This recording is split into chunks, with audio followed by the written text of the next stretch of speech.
Otro importante daño a órgano blanco sería la producción de una cardiopatía isquémica.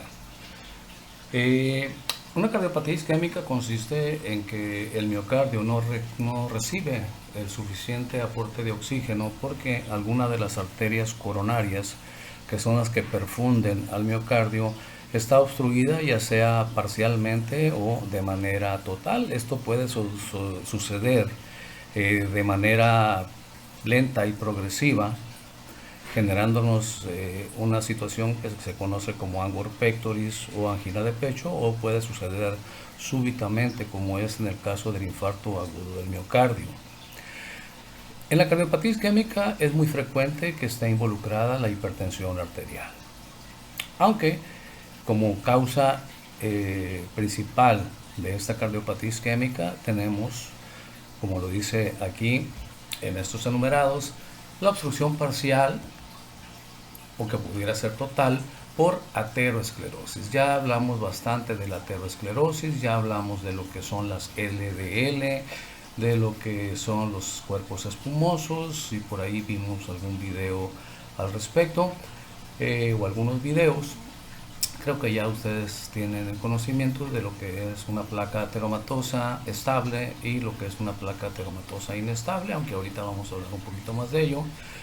Y cuando una placa ateromatosa que está en una arteria coronaria se desestabiliza o se rompe, entonces se genera una trombosis, se genera la acumulación, la adhesión de plaquetas en el sitio de la ruptura endotelial, y esto puede evolucionar a la obstrucción total. Si evoluciona a la obstrucción total, entonces vamos nosotros a tener eh, una isquemia completa, vamos a tener hipoxia que muy probablemente evolucione al infarto. Esto se relaciona muy frecuentemente con hipertensión arterial, lo mismo que la aterosclerosis. Entonces la causa número 1 de cardiopatía isquémica, la causa número 1 será la aterosclerosis por el mecanismo que ya mencionamos. Número 2, la embolización. ¿Qué es la embolización? Bueno, la formación de un émbolo que es arrastrado por la sangre, hablando de las arterias coronarias, es arrastrado por la sangre a ese nivel y en algún momento va a obstruir la arteria coronaria por la que vaya circulando.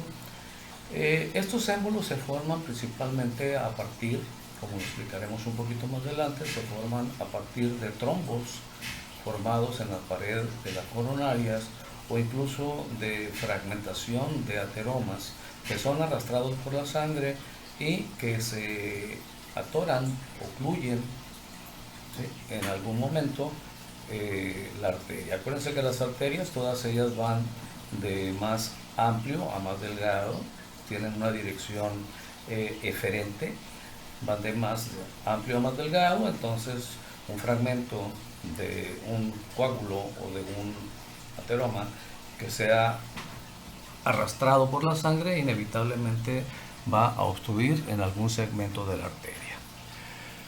Tenemos en tercer lugar el espasmo coronario. Generalmente los espasmos coronarios se dan por vasoconstricción y puede ser inducido por algún medicamento o puede ser por alguna cuestión hormonal o por alguna cuestión relacionada con lo que ya platicamos del sistema renina-angiotensina-aldosterona, etcétera.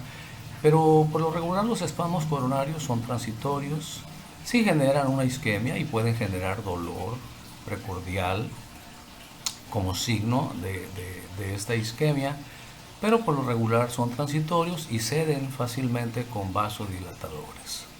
¿Okay?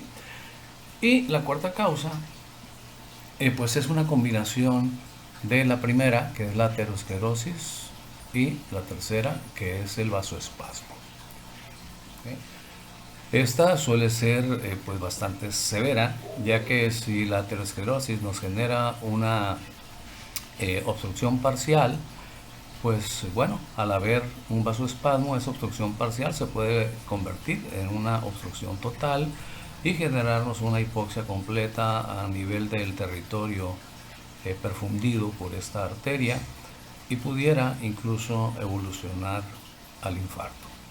Ok, entonces otra complicación severa de la hipertensión arterial, sobre todo cuando se relaciona con aterosclerosis, que es en la mayoría de las ocasiones, es la cardiopatía isquémica. La causa número 1, decimos la obstrucción parcial de la arteria coronaria por una placa ateromatosa o un trombo. Estas placas ateromatosas están hechas de colesterol, de plaquetas, de fibrina, también de fibras colágenas, de eritrocitos y otros compuestos. Y vean de qué manera obstruyen todo esto que estoy remarcando aquí. Es una placa ateromatosa. Y lo que ven acá arriba es el endotelio, ¿no? Esta es una placa ateromatosa estable. Por lo regular, en las placas ateromatosas estables, tenemos que el endotelio, por abajo del endotelio, el endotelio está completo o no está roto, y por debajo del endotelio tenemos reforzamiento de fibras musculares y fibras colágenas que impiden que haya una ruptura del mismo, del endotelio, y salida del núcleo lipídico. Sin embargo, vean ustedes aquí, si esta es una arteria coronaria ampliada, obviamente, la arteria habría medido, ¿sí?, en todo su diámetro completo, habría medido aproximadamente unos 3 milímetros, pero vean, está obstruida prácticamente en las 2/3 partes, de tal manera que si acaso medirá 1 milímetro en este momento esta arteria coronaria debido a la placa ateromatosa. Sin embargo, por este milímetro puede pasar suficiente sangre para mantener la irrigación del miocardio en el segmento correspondiente mientras el individuo esté en reposo. Mientras esté en reposo, pues las exigencias de oxígeno no van a ser muchas por el miocardio. El problema será en el momento en que haya exigencias de abastecimiento de oxígeno en ese segmento irrigado, porque por este pequeño agujerito, por esta arteria obstruida prácticamente en sus 2/3 partes, no va a poder pasar la suficiente cantidad de sangre oxigenada para saturar, para satisfacer las necesidades de ese músculo que está trabajando más rápidamente, ¿sí?, si está latiendo más rápido el corazón, que está trabajando más rápidamente y que por lo tanto requiere mayor cantidad de oxígeno, y entonces vendría ya lo que conocemos como cardiopatía isquémica transitoria. Es decir, difícilmente el paciente se va a infartar, difícilmente se va a infartar porque está teniendo aporte de oxígeno, pero si está en actividad física, si está generando un aumento de la frecuencia cardíaca, aunque el gasto cardíaco se incremente, no se va a incrementar la perfusión del miocardio por esa obstrucción parcial tan importante que tiene en ese segmento del corazón.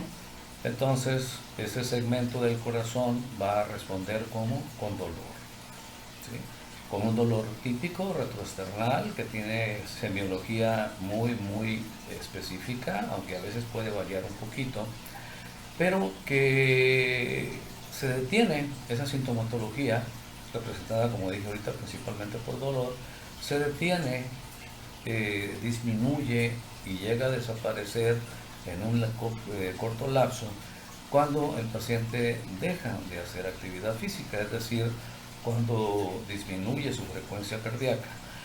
¿Por qué? Porque al disminuir la frecuencia cardíaca, los requerimientos de oxígeno de este segmento hipoperfundido van a disminuir, y si disminuyen los requerimientos de oxígeno, va a llegar el momento en que, aunque esta arteria esté semi obstruida, pues por este pequeño orificio que aún le queda pasará la suficiente cantidad de sangre para llenar esos requisitos.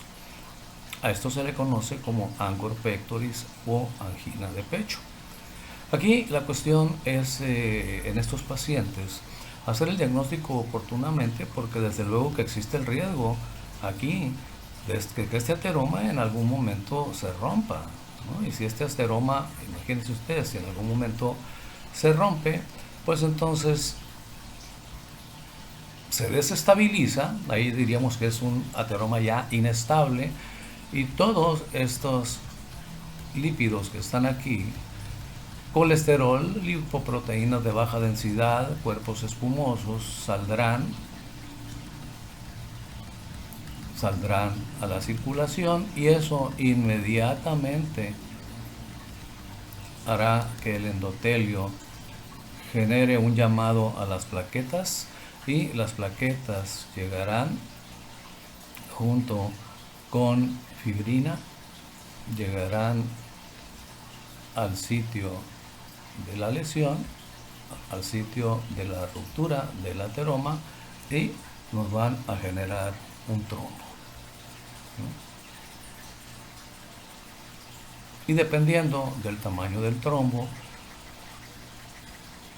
cuya finalidad fisiológica es tapar el daño endotelial, pues dependiendo del tamaño del trombo, como ustedes podrán imaginárselo, disminuirá aún más, el calibre de esa arteria, es decir, la obstrucción ya será prácticamente total, o en su caso puede ser que la obstrucción sea completa por el trombo. Y si la obstrucción es completa, entonces no habrá paso alguno de sangre, y si no hay paso de sangre, pues todo lo que esté por delante de esto, todo el tejido miocárdico que esté por delante de esta obstrucción total, no tendrá perfusión, no tendrá riego sanguíneo, no tendrá oxigenación, y entonces, de ser un paciente con una angina de pecho, de ser un paciente que tenía un ateroma estable, pues va a pasar a ser un paciente con un infarto agudo del miocardio, que incluso sabemos puede costar la vida. Como lo explicaba, la situación de que haya una disminución del calibre de una arteria coronaria, y aquí tenemos otro dibujo de un núcleo lipídico bastante amplio, bastante grande en una coronaria, prácticamente el 50%, esta situación, como dice, generará isquemia al forzar el trabajo del corazón. Es decir, si ese paciente está en reposo, una vez más insisto, puede que no tenga ninguna sintomatología, porque la cantidad de sangre que pase por aquí puede ser suficiente para satisfacer las demandas de oxígeno del segmento miocárdico irrigado. Pero si le exigimos a ese segmento miocárdico más trabajo, es decir, si entra en taquicardia, ya sea por una emoción, ya sea por un estado de estrés o por actividad física, entonces sucederá lo que expliqué anteriormente. La cantidad de sangre que pase por aquí será insuficiente, y entonces el paciente presentará dolor precordial. Ese dolor precordial por lo regular hace que aquella persona deje de hacer lo que está generando la taquicardia, que por lo regular es actividad física de algún tipo. Es decir, el dolor en este caso sirve para que el paciente se detenga, y al detenerse disminuye su frecuencia cardíaca, y al disminuir la frecuencia cardíaca disminuye los requerimientos de oxígeno, y si no se obstruye por completo la luz de esa arteria, pues al disminuir la frecuencia cardíaca y disminuir los requerimientos de oxígeno, entonces el dolor irá desapareciendo, pero se presentará cada vez que el paciente presente actividad física o haga actividad física, o presente cualquier situación que le genere taquicardia, y esto desde luego será progresivo. Ahora bien, aquí en la figura nos muestra incluso ya la formación. Este es un ateroma inestable, ya nos muestra la formación de un trombo mural, ¿sí? Un trombo en la pared, porque seguramente se rompió el ateroma, se desestabilizó y entonces ya los mecanismos de coagulación hicieron que se formara este trombo. Sin embargo, pudiéramos decir que este es un paciente con suerte porque a pesar del trombo todavía tiene una permeabilidad, pues que se pudiera considerar útil, ¿no? Cuando hay una disminución del calibre menor del 60% de la arteria, se considera que es una permeabilidad útil. Ya cuando es del 70, del 80, del 90%, pues definitivamente hay que hacer algo, ¿no? Y ese algo por lo regular pues es realizar un cateterismo cardíaco, a nivel coronario para detectar la presencia de este tipo de obstrucciones y realizar una angioplastía coronaria o colocar un stent coronario. Pero bueno, ese ya es motivo de otro tema cuando hablemos de patologías cardíacas. Ahorita estamos hablando de daño a órgano blanco por hipertensión arterial. Ahora, si este trombo evolucionara más y obstruyera por completo, pues sucedería lo que explicamos en la diapositiva anterior, ¿no? Es decir, podría evolucionar al infarto agudo del miocardio. Cuando hablamos de cardiopatía isquémica, jóvenes, estamos hablando básicamente de dos entidades. Una crónica, es decir, que dura mucho tiempo, que evoluciona a lo largo del tiempo y que puede ser progresiva, de un tipo degenerativo que es la angina de pecho, el angor pectoris, es decir, esa obstrucción parcial de alguna arteria de la coronaria, de alguna de las arterias coronarias o sus ramas, que genera dolor al realizar actividad física o cualquier cosa que genere taquicardia. Esa es una cardiopatía isquémica crónica, a la que, como mencioné previamente, se le llama angina de pecho o angor pectoris, pero también puede presentarse la situación aguda, que es la más peligrosa, que es el infarto agudo del miocardio. Y en el infarto agudo del miocardio, del cual platicaremos ahorita más adelante, pues el riesgo es muy alto en lo que se refiere a la muerte, ¿sí? O cuando menos a la disfuncionalidad posterior de ese corazón.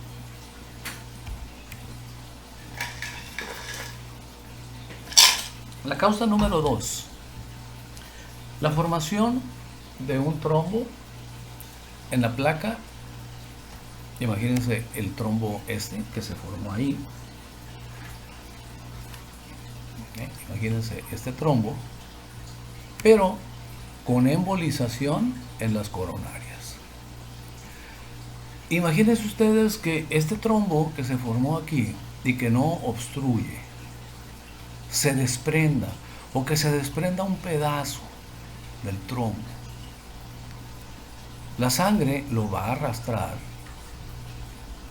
a través de esa arteria coronaria o de esa rama coronaria, y como lo mencioné hace un momento, las coronarias, igual que todas las arterias, van haciéndose cada vez más estrechas. Al momento que se desprende un fragmento del trombo o un fragmento del ateroma, pudiera ser también, eso se convierte en un émbolo. Y cuando un émbolo se desprende, invariablemente va a generar una obstrucción total en algún sitio. Observemos aquí. Aquí está un trombo. Imaginémonos que es esta misma arteria. Esta es una arteria coronaria. Ahí está la placa ateromatosa. Aquí se rompió, se formó el trombo, pero un pedazo de ese trombo, como ven ustedes, se desprendió. Es arrastrado, como marca la flecha, por la sangre. Se convierte en un émbolo. ¿Y qué va a pasar? Al ser arrastrado por la sangre, como nos marca la flecha, invariable e inevitablemente va a llegar a algún sitio donde ya no quepa y va a obstruir.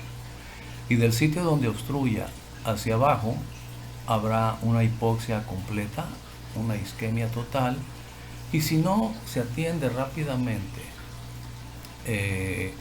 ya sea realizando el cateterismo, haciendo una angioplastía, aplicación de stent, o atención con fibrinolíticos, etcétera, hay diferentes opciones dependiendo de los recursos y el tiempo que tenga de evolución la presencia de esta placa, de esta obstrucción. Pues el infarto se presentará inevitablemente, y entre más tiempo pase, más se puede prolongar el infarto.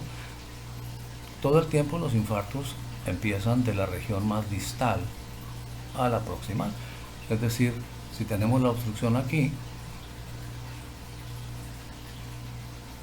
ya sea por un émbolo, como estoy explicando ahorita, o por un ateroma que se desestabilizó, al haber la obstrucción, el infarto empezará de abajo hacia arriba, ¿sí? Es decir, empezará de la región más distal y se irá prolongando, se irá extendiendo poco a poco por toda la región que perdió la perfusión, por toda la región que ya no recibe irrigación sanguínea. Esto puede tardar horas, ¿ok? Esto puede tardar suficiente tiempo para permitir que se lleve al paciente. Si se atiende rápidamente, puede permitir que el infarto se detenga.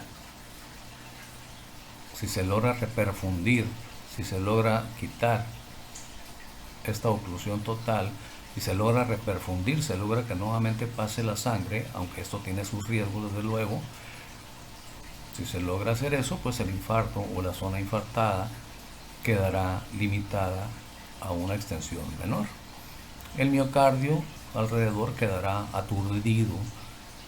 Decir que quedará aturdido es decir que quedará sensibilizado, quedará con menos fuerza de manera transitoria, pero luego se puede recuperar, ¿no? Me estoy refiriendo al miocardio, que aunque tuvo la zona hipoperfundida o sin perfusión, mejor dicho, sin irrigación, no llegó a infartarse. Pero si no has atendido rápidamente, pues entonces toda la zona se infartará. ¿Y qué sucede? Pues la zona infartada es una zona que ya no trabaja. Y las consecuencias, pues ya ustedes lo saben. Una zona del miocardio que no trabaja, pues hace que la fuerza de contracción de esa región, que en la mayoría de los casos es el ventrículo izquierdo, ya que es el que más oxígeno demanda, la zona infartada ya no va a trabajar, entonces el ventrículo izquierdo en este caso ya no se va a contraer con la fuerza que debiera contraerse de acuerdo a la ley de Frank-Starling, y si llega el infarto a generar una disfunción del ventrículo izquierdo que haga que éste se contraiga con una fuerza menor que la poscarga, acuérdense que la poscarga generalmente es de 80 milímetros de mercurio, poscarga o resistencia periférica o presión diastólica, si el daño hace que ya la porción sana del ventrículo izquierdo no logre contraerse con una fuerza mayor de 80 milímetros de mercurio, la válvula aórtica sencillamente no se abrirá y el paciente morirá. De ahí la importancia de detectar cuando un paciente está con un infarto en evolución y tratar de detener el avance, la extensión de ese infarto lo más rápidamente posible por los medios que se requieran o que se tengan a la mano. Entonces, esta es la segunda causa, la formación de un trombo por el desprendimiento, de un émbolo, perdón, de una obstrucción embólica por el desprendimiento de un fragmento de trombo o de ateroma que obstruye totalmente alguna porción de las arterias o de alguna de las arterias coronarias. Aquí tenemos nuevamente el ejemplo, ¿no? Nos dice, esta es una situación, la embolia coronaria, más grave, que inclusive suele presentarse en reposo, ¿sí? Y de preferencia por las mañanas. Ahorita voy a explicar por qué por las mañanas. Al desprenderse la placa y convertirse en un émbolo, obstruirá en algún segmento la coronaria correspondiente, provocando una isquemia e hipoxia súbitas que rápidamente pueden evolucionar hacia el infarto si no se toman medidas inmediatas. Aquí tienen ustedes nuevamente un dibujo muy representativo. Está un ateroma en una coronaria, que es muy frecuente que tengamos, sobre todo los hombres, y si somos obesos peor, y si tenemos antecedentes familiares peor todavía. Acuérdense de los factores de riesgo. Aquí está un ateroma que creó, al desestabilizarse, un trombo, y ese trombo se desprendió. Aquí lo ven ustedes. La sangre lo va a arrastrar y va a llegar y va a obstruir en este sitio. ¿Qué va a suceder? Pues de ahí hacia abajo no va a haber irrigación. Toda esta zona va a quedar sin irrigación. Ahí ven ustedes las arterias, estas ramas terminales de color violáceo, porque no están llevando irrigación. Si el músculo se infarta, pues será músculo muerto y empezará la necrosis de lo distal a lo proximal. Si se toman medidas rápidamente, esta necrosis se puede limitar. Si no, terminará habiendo necrosis desde el sitio de la obstrucción hasta toda la región que recibía oxígeno de esa arteria, de esa rama obstruida.